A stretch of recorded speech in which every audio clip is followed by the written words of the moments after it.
wabarakatuh. Alhamdulillah wa syukrulillah wa la hawla wa la quwwata illa billah. Allahumma salli wa sallim wa barik ala sayyidina Muhammad wa ala alihi wa sahbihi ajma'in, amma ba'du. Qala Allah ta'ala, ya ayyuhalladzina amanu kutiba alaikumus siyam kama kutiba alal ladzina min qablikum la'allakum tattaqun. Wa qala fi ba'di al-ayat al-ukhra, inna akramakum indallahi atqakum. Wa qala Rasulullah aidan fi hadithihi, intahayna min jihadil asghar ila jihadil akbar, ala wahiyya jihadul hawa. Hadirin jamaah salat tarawih Masjid Raya Baitul Salam yang dimuliakan oleh Allah, pada kesempatan tausiah perdana ini izinkan kami menyampaikan tema dengan judul Kurikulum Ramadan. Bapak Ibu sekalian, bagaimana hari ini kita menjalani puasa? Berat apa ringan? Bang Romi, berat apa ringan hari ini? Berat dan ringan. Kenapa berat? Karena ini adalah hari pertama kita puasa, baru beradaptasi. Tubuh kita baru beradaptasi lagi. Mungkin bagi para jamaah yang sebelum ini belum terbiasa melaksanakan puasa sunnah, apakah Senin Kamis, maka puasa pertama ini terasa berat sekali. Tubuh kita, seluruh struktur di dalam tubuh kita beradaptasi dari yang biasanya makan berat, apa saja masuk, tiba-tiba harus stop. Semakin berat bagi yang biasanya jarang bangun di malam hari, jarang subuhan, terasa sangat berat karena harus bangun jam 3, jam 4 untuk melakukan sahur. Berat. Tetapi kita juga akhirnya yang berat tadi menjadi ringan. Kenapa demikian menjadi ringan? Karena kita orang beriman. Dan orang berpuasa ini hanya mendapatkan perintah oleh Allah bagi orang-orang yang beriman. Ya ayyuhalladzina amanu, bukan ya ayyuhan nas. Jadi hanya orang berimanlah yang merasa ringan saja melaksanakan sholat ini, karena orang beriman sudah connected. Orang beriman sudah dapat strum dari Allah. Maka karena kita orang beriman, segala rasa berat tadi, bangun malam, menahan lapar dan haus, kita rasakan beratnya. Tapi rasa berat itu bisa kita lampaui. Nah, hari ini kita baru memasuki hari pertama dari yang namanya kurikulum Ramadan. Sebagaimana setiap kurikulum, pasti yang namanya kurikulum itu ada tujuannya, ada targetnya. Analoginya seperti ini. Ada seorang mahasiswa fakultas kedokteran. Dia kuliah dengan semangat, menghadiri kuliah setiap hari, memperhatikan dosennya, setiap tugas dia kerjakan. Ada UTS, ada UAS, dia hadapi dengan penuh semangat. Kalau perlu dia menghadap dosennya, bertanya apa yang tidak ia ketahui. Kenapa mahasiswa ini bisa bisa sedemikian semangatnya?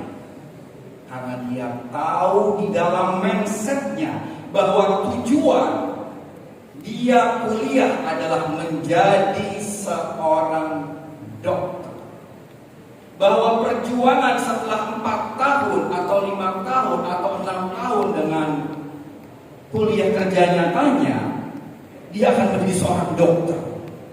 Seorang dokter, profesi yang mulia, bisa mengobati orang, menyembuhkan luka-luka orang, dihormati oleh status sosialnya, dihargai jasanya, mendapatkan kemuliaan.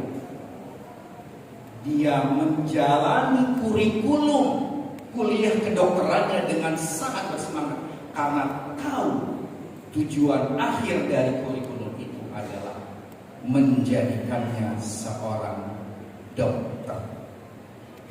Begitupun dengan profesi-profesi lain. Ada pengusaha rajin, ikut pelatihan ini, ikut pelatihan itu, patuh kata mentornya, patuh kata coachnya. Karena dia tahu di ujung sana saya mengikuti kurikulum ini, saya akan menjadi seorang pengusaha.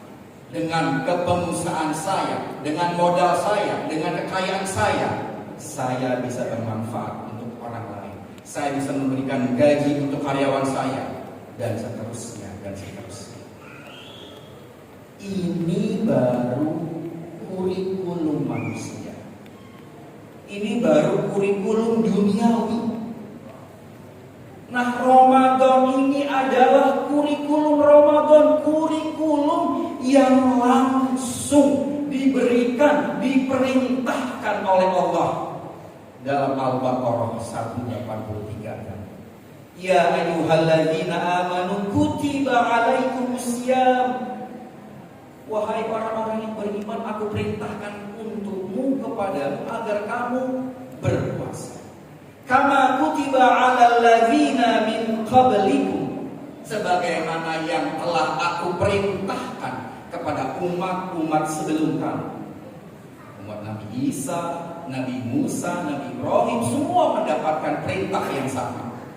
Berpuasa, bersaum. Untuk apa? Apa targetnya? Targetnya adalah la'allakum tattaqun, agar engkau bertakwa, hambaku, agar engkau bertakwa, manusia. Kalau mahasiswa dokter begitu passionate, begitu semangat, begitu gembira menjadi seorang dokter.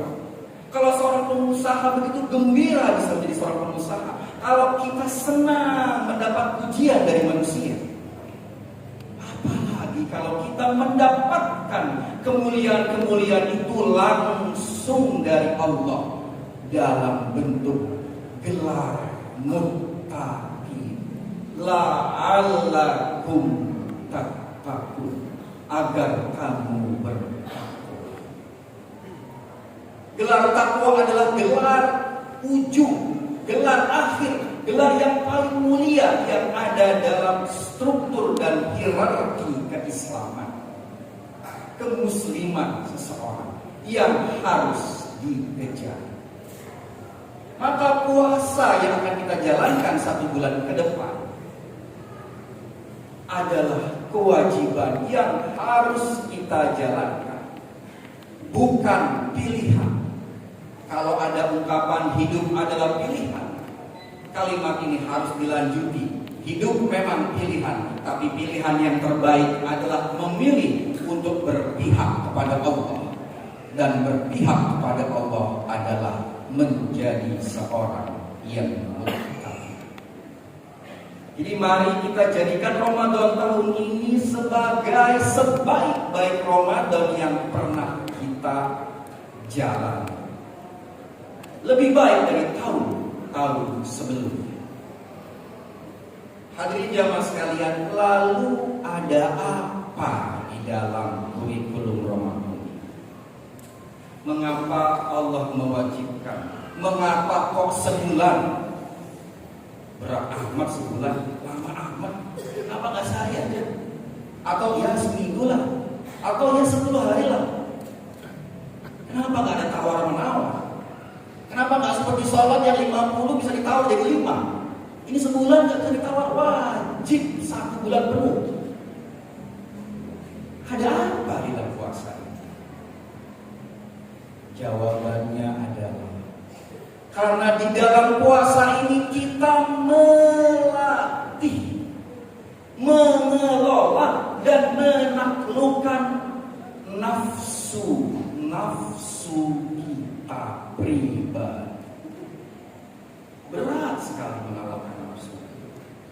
Maka di dalam hadis yang di muka disampaikan, Rasulullah berkata setelah perang Badar, perang yang paling dahsyat, perang yang super, perang yang fantastis, 300 muslim mengalahkan 1000 orang kafir, menang, hilang gemilang. Rasulullah berkata kepada para sahabatnya ketika tasyakuran, kita baru saja selesai dari perang kecil, jihad kecil. Sahabat heran, kenapa ya Rasulullah, kita berjuang dengan sangat besar hari ini, kita persiapannya luar biasa, kita menang besar 1:10. Tidak, ini perang kecil. Ini perang kecil karena musuh kita nyata. Musuh kita nyata, tombaknya nyata, perisainya nyata, strateginya nyata. Ini baru perang kecil. Begitu Rasulullah. Lalu apa perang besar itu ya Rasul? Ala wahiyya jihadul hawa. Perang yang besar itu adalah perang melawan hawa nafsu kita sendiri. Dikisahkan dalam kitab Tanbihul Ghafilin, Allah menciptakan akal. Lalu akal itu dipanggil, wahai akal, siapakah aku dan siapakah engkau? Akal itu menjawab, aku adalah akal wahai Allah, dan engkau adalah Allah Tuhanku. Baik, lulus engkau wahai akal. Lalu Allah menciptakan nafsu, lalu nafsu itu dipanggil, wahai nafsu, siapakah aku dan siapakah engkau? Nafsu itu menjawab, aku adalah aku dan engkau adalah engkau. Saat itu juga sang nafsu dijebloskan ke dalam neraka selama 100 tahun. Setelah 100 tahun baru nafsu itu dipanggil lagi, ditanya lagi, siapakah engkau wahai nafsu? Aku adalah nafsu dan engkau adalah Tuhan. Ini letak masalah. Kita diberi nafsu oleh Allah Subhanahu wa Ta'ala, dan di dalam nafsu itu ada komponen terbesar, komponen terbanyak yang pekerjaan utamanya adalah membangkang, mengalihkan, menjauhkan seseorang dari perintah Allah Subhanahu wa Ta'ala. Dan nafsu hanya bisa ditaklukkan dengan berpuasa. Nafsu hanya bisa dikendalikan dengan berpuasa. Maka dalam bulan suci ini yang halal menjadi haram untuk sementara waktu. Jam 7, jam 8 pagi, bapak-bapak biasanya berasyik-masyik di teras, baca koran, buka online, minum kopi. Selama sebulan ini enggak boleh. Latihan menahan diri, bahkan dari yang halal. Karena nafsu harus dididik dengan keras. Maka kurikulum Ramadan ini yang sering kita dengar, perumpamaannya juga seperti ulat di dalam pompong yang menjelek-jelekan diri, yang menahan diri di dalam pompong yang ringan, yang cenderung jelek, menahan diri dari segala sesuatu untuk akhirnya menjadi kupu-kupu yang indah di bulan Syawal, di tanggal 1 Syawal nanti. Menjadi kupu-kupu yang indah, menjadi kupu-kupu yang hanya hinggap di tempat yang indah, menjadi kupu-kupu yang hanya hasilkan yang indah. Begitulah perumpamaan kita di bulan Ramadan ini. Menahan diri dari segala hal, jangankan dari hal-hal yang haram, bahkan dari hal-hal yang halal kita diminta untuk menahan diri agar kita menjadi manusia yang indah. Indah ketika dipandang wajahnya, indah ketika didengar ucapan-ucapannya, indah karena ditaati janji-janjinya, indah karena dikerjakan amanah-amanahnya, indah karena keseluruhan hidup orang yang sukses di dalam puasanya adalah berisi keindahan-keindahan. Maka demikian hadirin jamaah Masjid Raya Salam, mari kita jadikan, kita manfaatkan, kita optimalkan kurikulum Ramadan yang diberikan Allah kepada kita dengan sebaik-baiknya. Dengan cara apa? Kita mendompleng, menunggangi kurikulum Ramadan ini dengan kurikulum pribadi kita. Isi selama sebulan, buat program-program pribadi. Kalau 11 bulan terakhir pikiran kita dunia terus, pikiran kita kerjaan terus, pikiran kita deadline terus, pikiran kita bayar utang terus. Sekarang stop, kurangi, ambil jarak, isi sebulan ini dengan program-program pribadi yang sifatnya akhirat.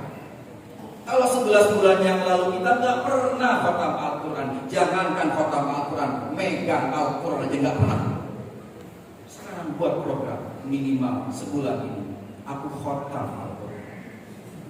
Kalau 11 bulan yang lalu kita nggak pernah ke masjid, cuma seminggu sekali Jumatan, itu pun pas khutbah, pas waktu sudah naik. Sekarang di bulan Ramadan ini aku bertekad setiap sholat subuh atau sholat maghrib atau sholat isya atau minimal 1 kali di dalam 5 waktu sholat berjamaah, aku mendatangi masjid-masjid yang ada di pondok aku, sehingga aku bisa hafal ternyata di pondok apa ini ada 40 masjid dan ada 40 musola. Jangan-jangan aku tidak pernah tahu jumlahnya itu. Ada Masjid Raya Baitus Salam, ada Nur Hidayah, ada Al-Muhajirin, ada Al-Falah, ada Baitul Muhajirin di RW 9. Kita datangi semuanya sebagai kurikulum pribadi kita. Atau kita buat kurikulum pribadi yang lain. Selama ini aku kurang bersedekah. Sekarang aku pengen agak radikal untuk bersedekah. Ada uang berapapun aku sedekahkan kepada siapapun. Kepada siapa orang yang aku lewat di depan rumah, apalagi itu tergolong dalam fakir miskin, segera aku berikan. Aku tidak perlu banyak berpikir karena nafsuku aku tahu nafsuku lebih galak daripada niat baik. Aku melatih diri untuk mengeluarkan semua yang ada di dalam diri. Mari kita buat kurikulum pribadi di dalam kurikulum Ramadan. Dan yang terakhir hadirin jamaah sekalian, salah satu kemuliaan di dalam Ramadan ini adalah semua doa-doa akan dikabulkan. Hijab-hijab akan dibuka. Setan-setan dipenjara. Bukan karena setannya yang dipenjara, tapi karena kita semua berpuasa. Dan di dalam nafsu yang tertekan itulah setan-setan tidak bisa bergerak. Mari kita optimalkan doa-doa. Kalau selama ini kita merasa doa kita belum terkabul, kita tidak tahu apa penyebabnya. Entah mungkin karena kita masih bermaksiat, entah mungkin karena kita masih kurang percaya kepada Allah, entah mungkin banyak dosa-dosa kecil atau besar yang tidak kita sadari dan masih kita lakukan. Di bulan Ramadan ini adalah kesempatan kita. Dibukanya hijab-hijab Allah, dibukanya segala penghalang Allah. Gunakan dengan sebaik-baiknya doa-doa kita. Lebih percayalah kepada doa kita daripada ikhtiar kita. Lebih percayalah kepada doa kita daripada usaha kita di bulan Ramadan ini. Kalau selama ini kita berharap kepada anak-anak kita agar menjadi anak yang soleh, yang rajin sholatnya, yang taat kepada kedua orang tuanya, tapi belum berhasil. Kita lebih banyak menasihati mereka, kita lebih banyak menyuruh, dan itu belum berhasil. Gunakan puasa kita, sampaikan kepada Allah, ya Allah, puasaku adalah mahar aku, puasaku adalah penebus dari doa dan hajat-hajat. 30 hari ke depan, insya Allah doa-doa kita akan kabulkan melalui puasa yang sungguh-sungguh kita jalani. Atau mungkin ada para jamaah yang sedang kesulitan mendapatkan jodoh, baik laki maupun perempuan. Pekerjaan sudah sangat stabil, pekerjaan sudah sangat menjanjikan, bahkan rumah sudah punya, tapi jodoh belum datang. Entah karena apa, entah karena aku traumatik, entah karena aku masih belum percaya sama laki ataupun perempuan, entah karena masalah lainnya. Berdoalah kepada Allah. Insya Allah dengan puasa yang kita jalankan selama 30 hari ini, itu akan menjadi mahar kita. Kita akan menjadi penebus kita, dan Allah memberikan jodoh yang paling baik buat kita. Dan doa-doa lainnya, doa-doa dunia ataupun doa-doa akhirat, lantunkanlah, sampaikanlah kepada Allah di dalam bulan Ramadan ini. 24 jam penuh, di dalam masa berpuasa, di dalam masa berbuka, di dalam sholat kita, di dalam sujud terakhir sholat kita, di antara waktu azan dan iqamah, dan seterusnya di waktu-waktu mustajabah yang kita ketahui bersama. Mari sekali lagi khatib mengajak diri khatib untuk kembali terus bersemangat, jadikan Ramadan ini yang terbaik, karena siapa tahu Ramadan ini adalah Ramadan terakhir kita. Kita bisa lihat kiri kanan kita bisa cek daftar nama WA kita bisa cek daftar nama tetangga-tetangga kita bisa cek daftar nama sahabat-sahabat kita. Sudah 1, 2, 3, 4, bahkan lebih dari 10 yang Ramadan tahun ini sudah tidak lagi bersama kita.